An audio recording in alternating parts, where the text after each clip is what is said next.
She's hardly a supermodel or movie star, but today, Nora Vincent is getting the full-blown glamour treatment. Nora's a writer, and one of these shots will adorn the cover of her new book. This wasn't just a stunt. This was about learning. This is a human project. It was about finding something out about the human creature, and I learned it the best possible way because I went through it. What Nora went through, or more accurately, what she became in the last 2 years, was a man. Yeah, a little bit shorter on the top. Okay. No, Nora didn't get a sex change operation. She did it the old-fashioned way, with acting and a disguise. At 5'10", 155 pounds, and wearing men's size 11 shoes, Nora was a natural. Growing up in the Midwest with her actress mother, lawyer father, and 2 older brothers, Nora was a tomboy with a flair for the dramatic. She says she's still a tomboy and, in fact, is a lesbian, living in Midtown Manhattan with her partner, Lisa. I think we can work with this. Her transformation into the guy she calls Ned begins with a buzz cut, baggy men's clothes, and a too small sports bra to flatten her breasts. She even wore a little padding in a jock strap. I also tried to think, well, what kind of guy is Ned? And get. For the rest, she enlisted the help of makeup artist Ryan McWilliams. She just came to me and said, Ryan, I need to turn into a man. The hair as small as we can make it, right? And so they came up with a method of shredding braided wool into whisker-sized bits and gluing it onto her face. Women have much stronger nasal resonance as a And then there's the theatrical component. Ah, so just easy Tarzan out on your chest a little. Ah, good. Juilliard voice teacher Kate Murray coached Nora for months on a program of movement, breathing, and speaking. I want you to be the best man you can be. All to incorporate some of the subtle and not so subtle characteristics of being a guy. Notice what men do. If they need to suddenly grab a taxi, hey, they just do that. Whereas women will ask for a taxi instead of demand one. When all the pieces are together, hair, makeup, voice, posture, style, the transformation is complete. Walk like a man, talk like a man, walk like a man. And Nora Vincent becomes Ned Vincent. Walk like a man, fast as I can. One of these shots will be the second photo on the book cover. The book, Self-Made Man, is out today and is about Nora's 18 months living as Ned. I wanted to enter male spheres of interest and see how men are with each other. I wanted to make friends with men. I wanted to know how male friendships work from the inside out. Ned's first act as a newly minted male was to join that quintessential bastion of camaraderie, a men's bowling team. The only problem was she's a terrible bowler. I'd probably bowled before this 3 times in my life, and that was, you know, in high school when you do it with both hands, you know. So it was just insane for me to walk into this place without any. And why didn't they just run you out of town when they saw how bad you were? It's an amazing thing because I think, I mean, that shows you the generosity that they had. It was the first of Nora's many surprises. She thought these guys from a working-class Pennsylvania neighborhood would mock Ned's bowling and reject him as a guy. But from their first meeting, they accepted Ned. The handshake was unbelievable. It blew me away the first time I shook hands with a guy, a strange guy. And I was amazed because you think of women, you know, we're so nice, we're so easy, men are so mean. Complete opposite. Hey, baby. And I felt as comfortable as I could feel right away. They just took me in, no questions asked. This is the first time the guys are coming face to face with the female version of Ned. Would you have known me on the street? No. No, good, You look taller than I remember. Yeah, I know, you're shorter. What happened? Though they've known about Nora's true identity for months, How are you? Congratulations. this reunion is their first chance to talk about their friendship. But you guys had said wasn't there that game that, you know, the person who didn't make it to 100 had to wear women's panties at the end of the season? And I thought, you know, I'm going to give you guys the shock of your life, and I'm going to wear The team had bowled together for 9 months, and gradually Nora gained entrance into the inner sanctum. She found that all the cussing and good-natured ribbing is just how men often show affection for each other. Way to go, Ned. Oh, yeah. You remember this? Oh, my God, that's right. I forgot all about that. Did you know, based on watching her bowl? I mean, you know, the joke was she bowled like a girl. But Well, we had our suspicions that these guys did. Maybe Ned was gay or everybody something, else. Really? Yeah. Everybody has their own style. You Right, know? But my style was, But her style is this. It was a little different style. Near the end of the team's run, Nora decided to reveal herself as a woman. Nervous about how they'd react, she tested the waters with the one guy she was closest to. She took Jim out for a drink. So she sits you down, she's very serious, and she says, I'm going to tell you something that's going to blow your mind. And what did you say? So the only thing that will blow my mind is if you told me that you were a girl and that she was a guy. And she goes, well, you're half right. The she Jim's talking about is Nora's partner Lisa, who the team had met several times. Jim assumed they were Ned and Lisa, a heterosexual couple. But you didn't believe her at first. At first, well, I was still in shock. I said, how can this possibly, you know, where would this come from? This is just a regular Monday night. I was out bowling having a good time a few minutes ago. Now I'm trapped in this bizarre conversation about your name isn't Ned anymore, you know? Later, Jim told the rest of the team, who all took it well. What do you think Nora expected to find in a bowling alley full of guys? I think you expected to find like a bunch of guys just talking about women's private parts and a bunch of racists and, you know, I think kind of that's what she came into this thinking. they really showed me up as being the one who was really judgmental, because they were the ones who took me in, not knowing anything about me. They were the ones who made me their friend, and, you know, no judgments attached. That's not like you. What's wrong? Nora and Jim became closer friends once he knew that he was a she. Now Jim was willing to speak more personally and openly, like about his wife's cancer. Nora came to see that between men, intimacy is sadly lacking. There's a tremendous potential for tenderness between men, and I'm not sure that it's always realized, and it's terribly sad. Cracking the mystery of a boys' night out is one thing, but what about the explicit world of a man's sexuality? I really ran smack up against the difference between male and female sexuality, is that female sexuality is mental. It's up here. And male sexuality is a bodily function. It's a necessity. You just have to do it. When we come back, Nora goes to strip clubs in the company of men as a man. Over the 18 months of venturing out in the world as a man, Nora Vincent guesses she put on Ned's whiskers and clothes about 150 times. After the bowling league, she was ready for love and sex.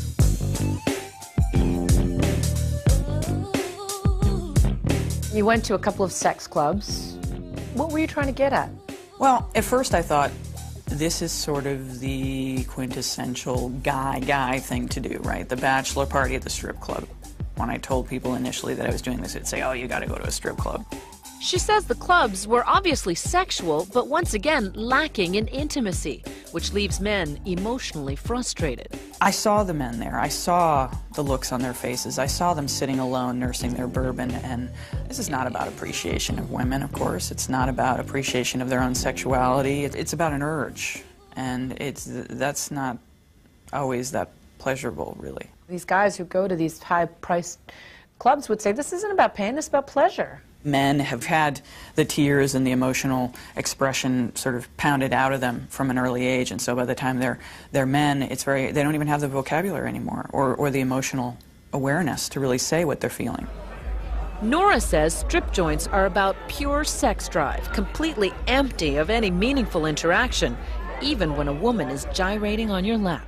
But you're attracted to women. Were you ever aroused during any of these? I really ran smack up against the difference between male and female sexuality, is that female sexuality is mental. It's up here. Whereas for men, Nora says, sexuality is, shall we say, below the waist. At its core, it's a bodily function. It's a necessity. It is such a powerful drive, and I think because we don't have testosterone in our systems, we don't understand how hard it is. So it never gets cold where you back in Australia? Throughout the project, Ned dabbled in the art of picking up a woman. Where'd your friend go? We went with him to this bar, wearing hidden cameras. This is my friend JC, I'm Ned. Nora was reminded that in this arena, it's women who have all the power. We sit there and we, just with one word, no will crush someone. And the thing is, we don't have to do the part where you cross the room and you go up to a stranger and say the first words. And those first words are so hard to say without sounding like a cheese ball or sounding like a jerk or whatever else. And what do you guys do? Nora says the brush-off Barbara Jones gave Ned was typical. She was just sort of emblazoned with hostility, you know, just looked at you and you saw everything cross her face, which was, oh, God help me, not again. I'm trying to have a drink with a friend and I've got to deal with you. Barbara was trying to dispose of Ned before her friend returned from the bathroom. Anyway, we haven't seen each other in a while, so just to let you know, I've got to head out to Boston. But Ned returned and told Barbara the truth about her gender. You're saying you gave us all the lines, like, try to get rid of us. I see it, and as a woman, I have such sympathy. I'm like, oh, I hate being this guy that you're trying to get rid of. You know? Talking to a woman, Barbara seemed more open and friendly, and in the end, actually apologized for how she had treated Ned. So Sorry for being bitchy. please. Does that kind of living in the skin of a man in the bar scene, in the dating scene, give you a different kind of respect for men? It gives me a certain definite sympathy. And I don't mean that there's any disrespect, but it just makes me understand what's going on. Nora, as Ned, also went on about 30 dates with women, mostly arranging them on the internet. Did you have any fun? Rarely, rarely. It was just an pretty ordeal. unpleasant, yeah. She says the pressure of Ned having to prove himself was grueling. Nora was surprised that many women had no interest in a soft, vulnerable man. My prejudice was that the ideal man is a woman in a man's body. And I learned, no, that's really not. There are a lot of women out there who really want a manly man. Ultimately, Ned told most of his dates that he was Nora. Many of the women reacted angrily, but usually just for a little while. Some women wanted to continue the relationship. They remained interested in pursuing something further.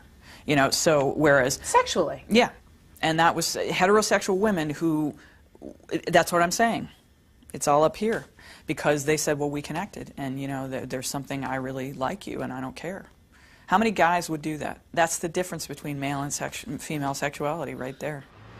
Nora says she found differences not only in sexuality and intimacy, but in every walk of life. I'm in the market for a car, and Take, for example, shopping for a new car. Going in as Nora, the sales pitch quickly becomes flirtatious. Any guy that gets in is going to feel like, okay, this girl's... I want to date this girl just for a car. Well, all right, well, I didn't say that. But going back to the same salesman as Ned, the tone was all business, and the talk was all about performance. They have a 3-liter Duratec V6 engine. And in the end, a personal touch for Nora the salesman would never have offered Ned. All right? Thank you You're so welcome. much. In Nora's final months as Ned, she upped the ante, infiltrating all male inner sanctums. But after 18 months of deception, she was unraveling, and the play acting at a men's wilderness encounter group would begin to scare her. One guy had chopped up a log pretending it was his wife. So I thought, great, you know, we're going to have axes and knives. So I was terrified. Having survived strip clubs, dating, and a bowling league, Nora Vincent wanted Ned's last days to be among men only, in private and intimate surroundings. Nora, a lapsed Catholic, thought the cloistered inner world of a monastery would be ideal. Ned managed to live for 3 weeks as a trainee. The monks, she says, were pious, smart men, but they were still men. What made it prototypically male? What do you mean by that? The breakdown in communication, the need, the desperate need for male intimacy and the lack of ability to give it, really painful. Nora says the monks were hostile to her feminine side. She says she was ostracized because of the monks' assumptions about her sexual orientation. Ned was really at the center of it because he was an effeminate man, and many of them thought I was gay. As one of them told me in confession, I said, I have something to confess to you, and he said, well, I think I know what it is. And I said, what? And he said, well, you're gay. And I said, well, yeah, but not in the way you think. Loneliness can't hide. Nora thought the perfect end to her 18-month saga was to join a men-only therapy group, a place where guys tried to bond and show their emotions instead of hiding them. They don't get to show the weakness. They don't get to show the affection, especially with each other.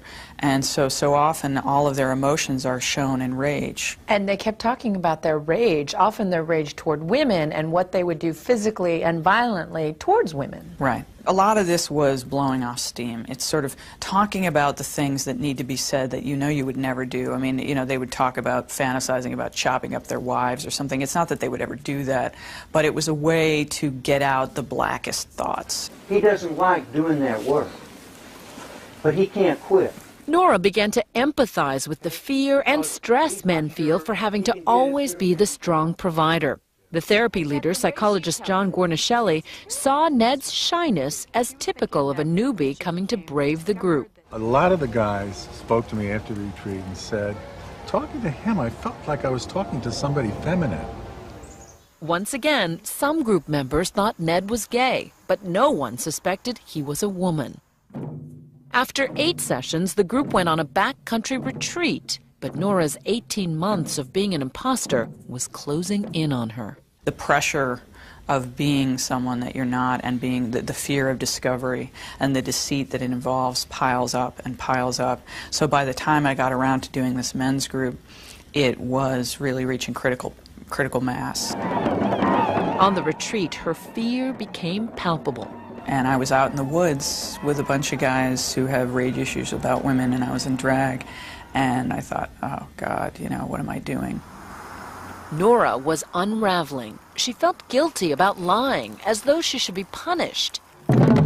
In the final ritual of the weekend, the men were to act out the problems unearthed at the retreat with a partner. And you asked that he harm you? Yeah, I did. At that point, I was starting to really kind of crack up. I was really... You were coming unglued. Yeah. So you were asking this guy to cut you? To cut me. So self-mutilation is very much a female thing, and I think it was my way of paying the penalty for what I felt I had done. Nora was not harmed physically, but she continued her emotional descent, and a week later checked into a hospital with severe depression. Identity, she concluded, was not something to play around with. When you mess around with that, you really mess around with something that you need that helps you to function. And I found out that gender lives in your brain, and it's something much more than costume. And I really learned that the hard way. Nora says she's healed now and glad to be rid of Ned, but her views about men have changed forever. Men are suffering.